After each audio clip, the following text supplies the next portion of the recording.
सुप्रभात मेरे प्यारे बच्चों। ये नया वीडियो में आप लोगों का फिर से स्वागत है। जैसे मैंने पिछले वीडियो में आप लोगों को बताया था कि हिंदी के पाठ नंग 2 के जो वर्णमाला यानी अल्फाबेट के बारे में है, उसके एक भाग मैंने पिछले वीडियो में आप लोगों को समझाया था। तो उस वीडियो में मैंने प्रॉमिस की थी कि दूसरा वीडियो बना करके आप लोगों को जो रह गई है उस पोर्शन को बताया जाएगा। तो इसके लिए मैं फिर से यहाँ ये वीडियो बना रहा हूँ। मैं आशा करता हूँ आप लोग सब अच्छे हैं, ठीक है, सुरक्षित है और अच्छे तरीके से पढ़ाई कर रहे हैं। तो बच्चों, समय को बिना गवाए आज हम शुरू करते हैं। तो ये पाठ नंग था 2, जिसका नाम था अल्फाबेट्स यानी वर्णमाला। और वर्णमाला के किस्म जो भेद होते हैं, टाइप्स, 2 प्रकार के वर्णमाला होते हैं। जैसे मैंने आप लोगों को पहले वीडियो में बताया था, एक तो स्वर वर्ण और व्यंजन वर्ण। तो स्वर वर्ण के बारे में मैंने उस वीडियो में बताया था। तो आज मैं यहाँ आप लोगों को व्यंजन वर्ण के बारे में बताने के लिए आगे बढ़ रहा हूँ। तो प्यारे बच्चों, आप लोगों को वैसा तो मालूम ही है, व्यंजन वर्ण मतलब उन सब वर्ण को कहते हैं जिसको उच्चारण करने के लिए किसी अन्य वर्ण का सहायता की जरूरत होती है। ओके, आप इसको आप लोग याद रखिए इस चीज को। व्यंजन वर्ण उस वर्ण को कहते हैं जिसको उच्चारण करने के लिए दूसरे वर्ण का सहायता की जरूरत होती है। जैसे कि क, ख, ग, घ, इन सबको व्यंजन वर्ण कहते हैं। आप समझिए, क, जब हम क कहते हैं उसके साथ साथ अ का उच्चारण आ जाता है उसके बाद में, तो उसे व्यंजन वर्ण कहते हैं। क, देखिए क, अ। अब हम ख उच्चारण करते वक्त भी उसके पीछे अ का आवाज आ जाता है, जैसे कि ख, अ। इसलिए ये इन सब वर्ण को व्यंजन वर्ण कहते हैं, क्योंकि इन सब को उच्चारण करने के लिए स्वर वर्ण की जरूरत होती है। ओके, तो बच्चों आप लोगों को बता दें, हिंदी में व्यंजन वर्ण का संख्या 33 होता है, 33। ओके, 33 नंबर्स ऑफ व्यंजन वर्ण होते हैं अल्फाबेट्स हिंदी में। तो बस यही, जिस वर्ण का उच्चारण करने के लिए दूसरे वर्ण का सहायता लगता है उसे ही व्यंजन वर्ण कहते हैं। तो बच्चों, इसके बाद व्यंजन वर्ण के बारे में आप लोगों को कुछ चीजें पता होनी चाहिए। जैसे कि कुछ व्यंजन वर्ण 2 अक्षरों को लगा करके बनते हैं। उन सब व्यंजन वर्ण को संयुक्त व्यंजन कहते हैं। 2 अक्षर यानी 2 वर्ण को जोड़ करके एक बनाते हैं, तब उसे संयुक्त वर्ण कहते हैं। ओके, जॉइंट व्यंजन कहते हैं। जैसे कि क से आप लोग र लगाएंगे, क प्लस र, तो क्या होता है? क्रो। ये क्रो भी तो एक व्यंजन वर्ण है, इसलिए क्रो क्या होता है?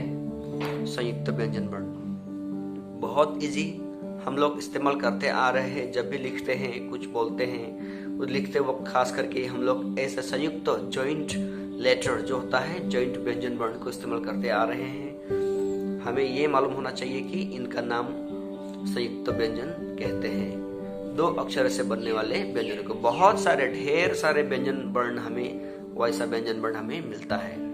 जैसे कि आप लोग श जुक र, श प्लस र, तो क्या होता है? स्र। जैसा होता है आपके बुक में भी दिया गया है, पेज नंबर 12 पर, आप लोग देखिए। और हिंदी जब पढ़ते हैं तब हमें मिलता ही है, क जुक ल, क्ल, है कि नहीं? तो इन सबको संयुक्त व्यंजन कहते हैं। ओके, आप लोग इसे याद रखिए बच्चों। और आप लोगों को और कुछ चीजें याद रखनी है जब आप लोग व्यंजन वर्ण के बारे में पढ़ेंगे। तो आप लोगों को खास करके याद रखने हैं, कुछ व्यंजन वर्ण है, खास करके 2, जिस व्यंजन वर्ण को शब्द के शुरू में यानी बिगिनिंग में इस्तेमाल नहीं कर सकते। क्योंकि ड़ जब हम पढ़ लिखते हैं, पढ़, जो वो ड़ लिखते हैं उसको, ड़ को हम कभी व्यंजन वर्ण के कोई शब्द के आगे इस्तेमाल नहीं कर सकते। ओके, आप लोग इसे याद रखिए। पेज नंबर 13 पर देखिए, ड़ 2 किस्म के हैं।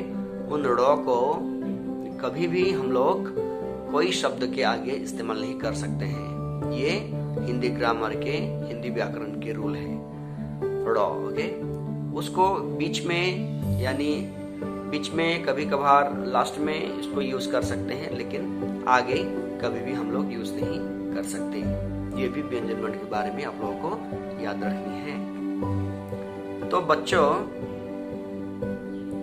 आप लोगों को और एक चीज व्यंजन वर्ण के बारे में याद रखनी है, वो कि कुछ अक्षर दो ध्वनियों के मेल से बनते हैं। यानी कोई कोई ऐसा अक्षर होता है जो दो ध्वनियों, दो साउंड को मिला करके बनाते हैं। उसे हम लोग संयुक्त ध्वनि या संयुक्त अक्षर भी कहते हैं। जैसे कि आप लोग को बुक में है क और तो लगा करके क्या होता है, कोइत्याक्तो, यानी यहाँ दो साउंड आ गया, क तो कोइत्याक्तो।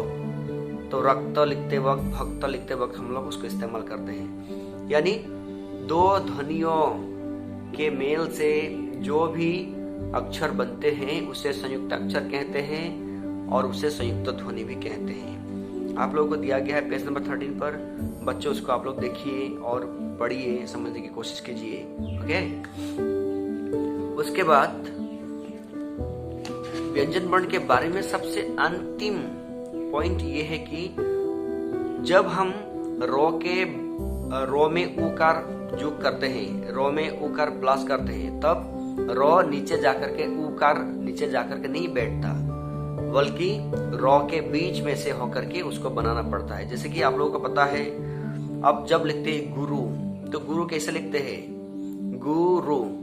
रो के नीचे आप लोग उकार नहीं देते, बल्कि रो के बीच में से उसको ऐसा करके बना देते हैं, तो वो उकार है। बस हमें ये याद रखना है कि रो को जब हम लोग उकार देते हैं तब उसके नीचे नहीं बैठता। जैसे कि दूसरे वर्ण के साथ क्या होता है, दूसरे वर्ण के साथ उकार देने से उसका नीचे आ जाता है, लेकिन रो के बारे में ऐसा नहीं, रो का बीच में से होकर के हमें बनाना पड़ता है। ये भी छोटी सी चीज, लेकिन ग्रामर के तौर पर, व्याकरण के तौर पे हमें इसे भी याद रखनी है। तो मेरे प्यारे बच्चों, लेसन नंबर 2 वर्णमाला के जो भाग रह गई थी व्यंजन वर्ण के बारे में, बस इतना ही। आप लोग देखिए किताब। मुझे यकीन है आप लोगों ने पहले ही किताब को पढ़ चुके होंगे इस पाठ को, और भी कुछ समझा नहीं तो इस वीडियो को अच्छे से देखिए और समझिए, खुद से पढ़ने की भी कोशिश कीजिए। तो बच्चों, बस यही कहना था इस वीडियो में। इस वीडियो के माध्यम से हमें यही बताना था आप लोगों को, उस पाठ के रह गई जो पोर्शन को। और यहाँ पर देखिए, मैं आशा करता हूँ आप लोग पढ़ेंगे और कुछ समझेंगे।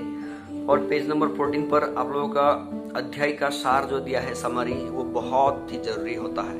हर चैप्टर का समरी सेक्शन जो होता है वो बहुत जरूरी होता है। इसमें भी समरी सेक्शन, सार हिंदी में जो कहते हैं सार, इंग्लिश में उसको समरी कहते हैं, पेज नंबर 14 पर दिया गया है आप लोग टॉप का। उसमें देखिए इस पाठ में हमें क्या क्या मिला, सब कुछ यहाँ पर दिया हुआ होता है। और उसको होमवर्क के तौर पर आप लोग 3 बार लिखिए और लिख करके मुझे सेंड कीजिए। तो मैं आशा करता हूँ आप लोग समझ गए होंगे और किताब पढ़िए, आप लोग कोशिश कीजिए।